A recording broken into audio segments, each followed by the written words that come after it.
Hi, it's James from Tabletop Gaming Guild, and today we're going to learn how to play Set a Watch Forsaken Isles. It's going to be a 1-to-4 player game published by Rock Manor Games, and in this game you're going to be trying to survive through 9 locations with your 4 adventurers, trying not to get the doom to raise too high, trying not to get overwhelmed by the hordes, and just trying to survive.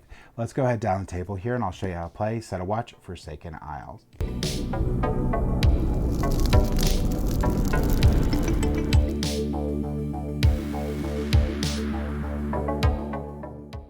All right, so this is Set a Watch Forsaken Isles. Now this is going to be a standalone expansion for the Set a Watch series, and you don't need to have any of the other expansions or the base game to play this. It's all contained in here. And it's going to be a 1-to-4 player game. We're going to be playing as 4 adventurers throughout 9 different locations to try to win the game. No matter what the player count is, you're always going to have 4 characters that you're going to play in the game. So to start out, setup for the game, basically what you're going to do here is you're going to go through and you're going to pick 4 adventures that you want to play in the game. So in this game, you can mix and match with other games, but in this game, you're going to have 6 different adventures to pick from. This first one is the Halfling Cavalier here. It's going to have a 6-sided dice, which you can see on here. So they're going to have 3 6-sided dice. All of them have going to have the 3 dice, but each of them can have different types. So this case is going to be 3 6-sided dice, and it has this ability you can use when it goes to a camp. Now each character can only go to the camp twice in the 9 locations. The 9th location, no one will go to the camp. We'll tell you what that means in a second here, but this one can do train mount. You may flip your status card from on foot to mounted, then set one of your unspent die to any result, which is pretty darn cool. And that one's going to come with a card here that's going to say either on foot, you gain +1 range, or mounted, your direct attacks are increased by 4. So this is a pretty powerful character. He'll end up with that. If you play this character, you'll end up with 3 6-sided dice that you would place on here, and you would go through this little deck right here and you'd find the 5 cards for this character, which would happen to be these ones. Then you would randomly shuffle these cards and place 2 face up and 1 on the wounded side that is denoted by this slashed shield. So we're just going to start out with 1 wound, because your ability cards that are active is how much health you have. You'll give the other 2 cards to the character that they might use in the future. Other characters we have the Druid. The Druid's going to be another one that's going to use 3 6-sided dice. Commune with nature. Look through the nature deck and choose a card to shuffle into the creature deck. Then you may rearrange the cards in the nature deck in any order of your choosing. So that's pretty cool there. This one here is going to be the Golem. You can see it's more powerful. It gets better dice here, which is really cool.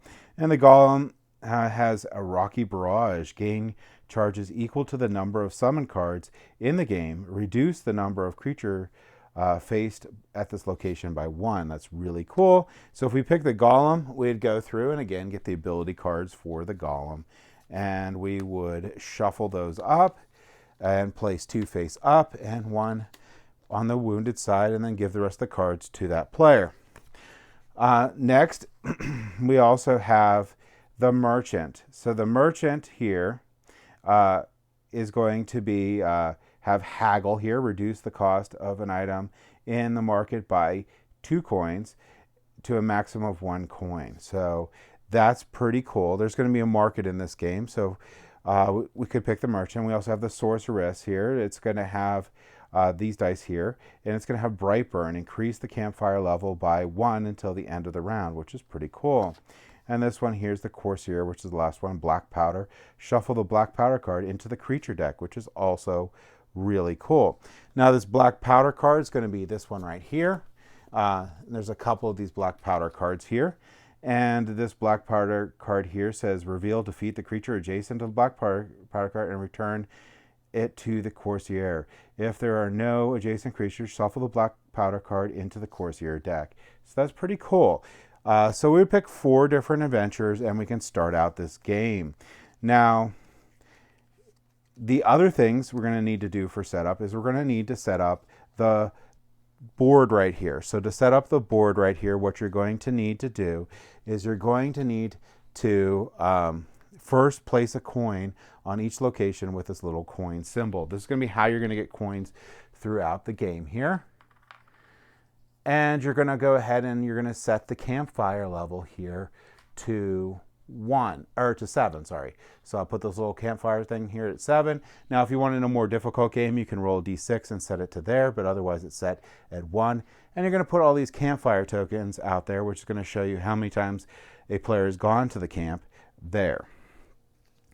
All right, so the final things we need to do is we also need to set up the merchant deck over here. And to set up the merchant deck, you're going to take the cards with this back. You're going to go ahead and shuffle them up. And you're going to go ahead and place 3 of them out face up. And these are going to be the equipment that you can get to purchase after the campfire phase. All right, so there's the merchant deck set up. The next thing we're going to do is we're going to go ahead and set up the location deck. So there's 2 different symbols of cards that you're going to be taking out of the location deck. These are going to be the final location, and you'll notice that this game comes with 3 final locations, and you're going to have these respite locations that you're going to take out. You're going to go ahead and shuffle the 3 final locations, or pick one of the final locations and set it here. The rest are going to go out of the game. Now, you'll also get all these other locations that don't have symbols. You're going to shuffle them up, and you're going to deal out 8 of these, sorry, and 8 of these and set them on top of the deck here. The rest of these are going to get shuffled with the respite locations here, and they will be placed inside the game blocks in that location. Next, we're going to set up the creatures. So the first easiest thing to do is we're going to go ahead and shuffle up the unhollowed deck. So we're going to remove all the ones that say unhollowed on the bottom here. So we'll shuffle all these guys up. We'll take the top one, place it to start the horde deck inside there, and then we're going to go ahead and deal out 7 more of these buggers, and that's going to make up our unhallowed deck, and I can go face up. The rest go out of the game.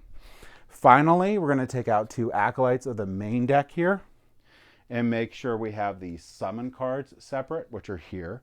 We're going to go ahead and shuffle up this deck here, and we're going to go ahead and deal 28 cards out. So we'll have 28 cards here.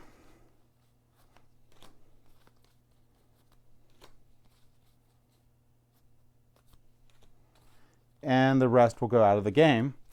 And then we're going to take our 2 acolyte cards, put them on top here, and we're going to shuffle this up.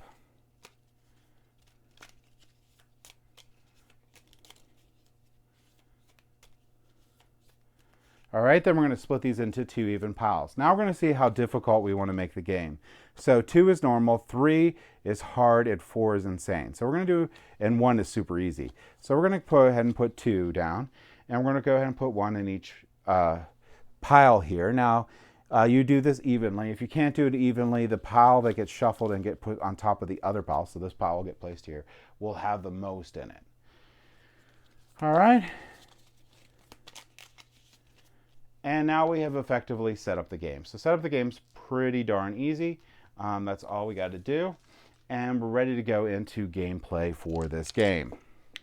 All right, so gameplay is going to be fairly simple. I'm going to move this character over here so we can do our line of monsters coming up in a second. But what we're going to do is we're going to go ahead and start by rolling dice. So each of the characters are going to roll their dice. And this is going to make the dice pool that's going to be available to them for this round. Whoops, I forgot to give the golem some dice here. All right.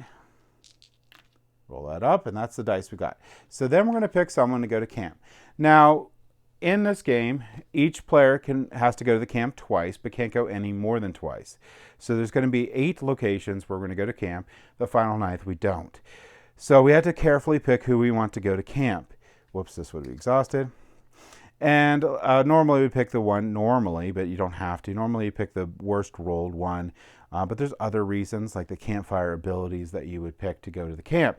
So let's say we have the Corsair go to camp. Doesn't have a token, so it's going to take a token on the one side. The next time the Corsair goes, we'll flip it to a 2. So the Corsair is going to go to camp and immediately gets to take one of their exhausted cards and flip it to healed.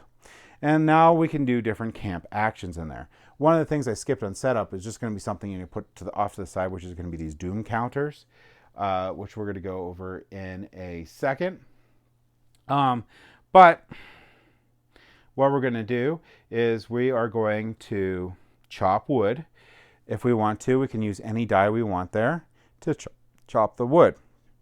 Now, if I use this die here, I'll also get the coin because there was a coin at the location, and chopping wood is going to move this up too. So that's what chopping wood does. The other things we could do is equip or evoke. So these got combined and they're a little different now, but equip, so you could pick one or the other and only one die can go there. If you equip, you could swap one of your abilities. Now, if you swap an ability, remember you had 2 left over that you didn't have on your character. You have to swap them over in the same state.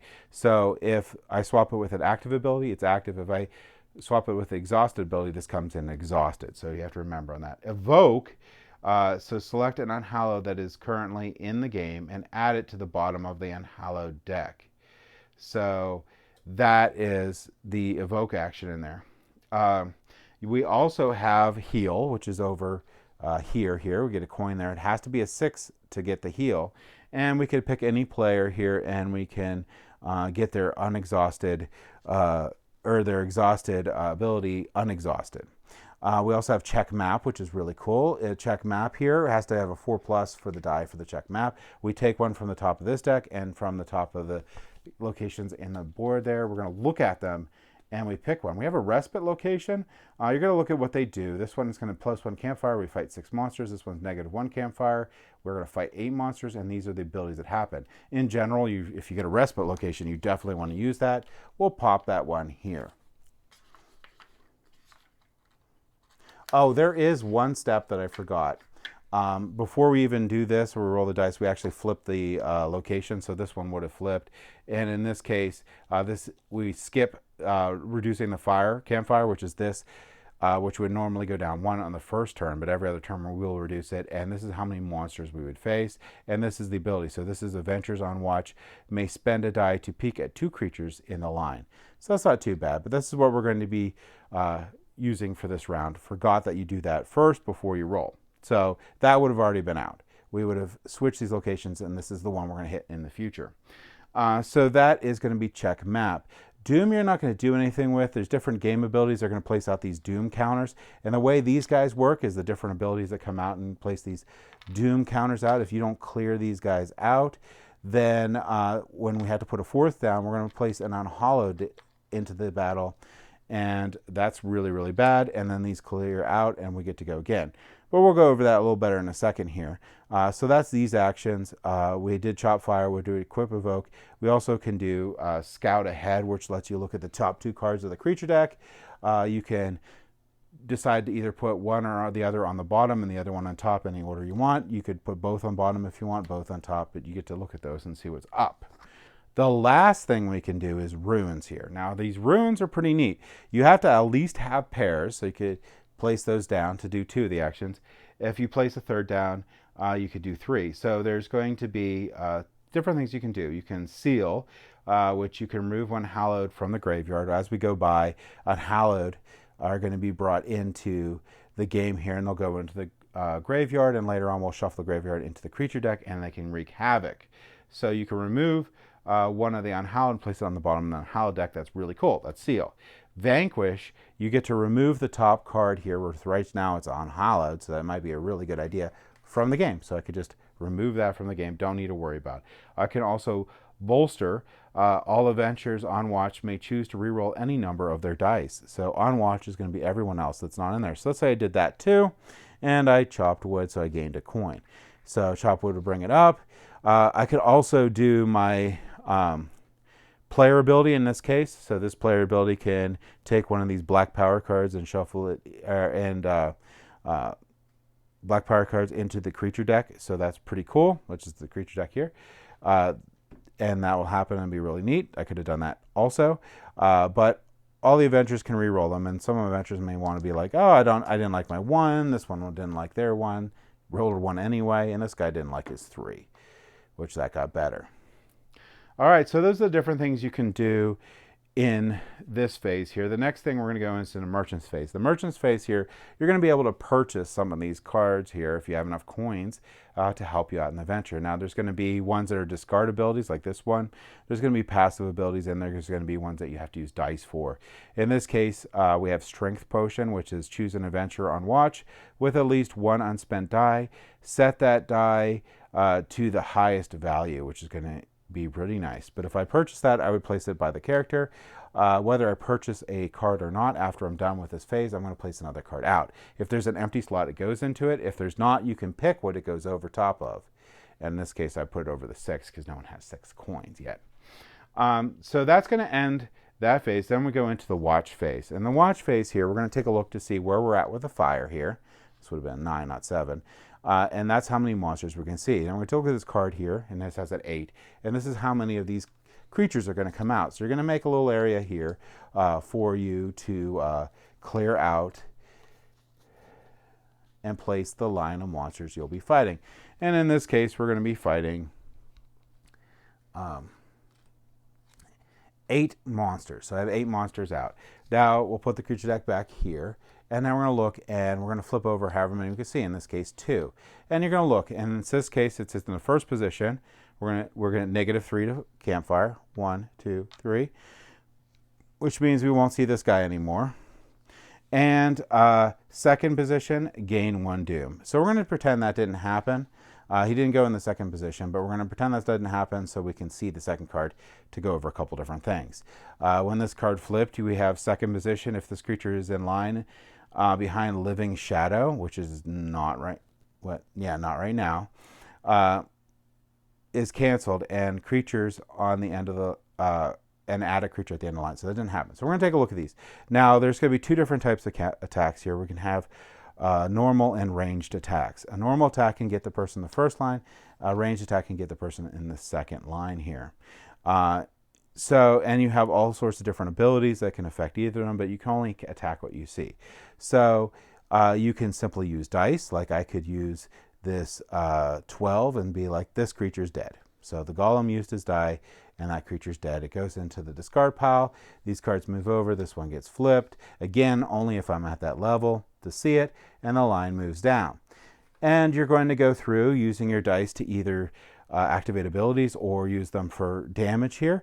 If you use your die to activate an ability here, you'll be able to do it. So use any die here. Spend X charges, where X is equal to the number of creatures in the line to recover and reroll a die, which is really cool.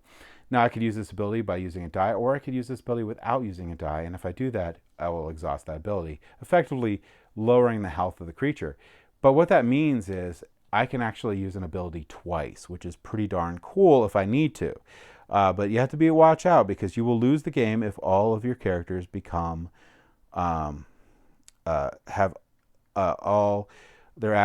no active abilities. Sorry, couldn't speak properly. So we're going to continue on using abilities or using these dice to wipe out the line of monsters. Once we run out of dice here and we can't do any more, we're going to take a look at what's left. So let's say we had, we're really unfortunate. We wiped everything out, but we had these 2 left. The only thing we actually care about at this point is going to be these numbers on the top. This is going to determine how many active abilities we have to exhaust. So in this case, it's going to be 3 active abilities. We'll exhaust those 3 active abilities collectively. Everyone will decide which ones will become exhausted here. So we took a really bad hit on the first round for some reason, and these 2 that survived will go in the horde deck. Now what's really important about this is at the final location, when we flip over the final location, we are going to face whatever numbers on the final location in the line, and we're going to add everything that's in here in the line too. So it could be super deadly. All right, so that is going to be how that functions. And we're going to go over round by round, fighting through these, trying to manage our doom, keep that a little lower, and try not to have that hit. And we're going to swing back in Doom in a second, but we're going to keep going until we get to either everyone has no active abilities or we get to the 9th location and defeat it and win. So that is how the game plays. But let's go back a little bit into the Doom mechanic, because this is what's new for this expansion. You know that Swords of the Coin had the merchant cards in it. This one also does. So it just iterates off of that, but we also have that Doom. So let's go a little bit better into what Doom is. All right, so Doom will get put out by different abilities in the game or different things that happen. But the way that you're going to get rid of Doom is when you go to camp. So the runes, using these runes things, is going to be the number one way of reducing Doom, which I didn't mention is a camp action when you go in there. So when you go in there, and let's say I put those 2 2s down, every action I take is going to remove a Doom. So if I seal, it removes a Doom. If I vanquish, it loses a Doom. If I bolster, it loses a Doom. That's going to be how you're going to mitigate and control this Doom, which is going to keep on coming throughout the game, and something that you definitely need to watch after, because a lot of these characters are going to start plopping some Doom out as the time goes by. So that's basically how the Doom mechanic works again. And again, if we have 3 Doom out, where the other token went, I'm not sure. It's here somewhere, but if I had 3 Doom out here and I had to place a 4th, oh, there it is. What would have to happen is I would immediately get an unhollowed one coming out and attacking, and these would get cleared out. So you never, and the unhollowed are going to be the super tough, horrible monsters that you're going to have to run into and fight, so you don't want them coming out. So you want to try to manage that Doom. So I just want to go over that a little better because I just sort of skipped over it, but that's the additional mechanic that's in this game. All right, so that's going to be how you play Set a Watch. Thank you for watching.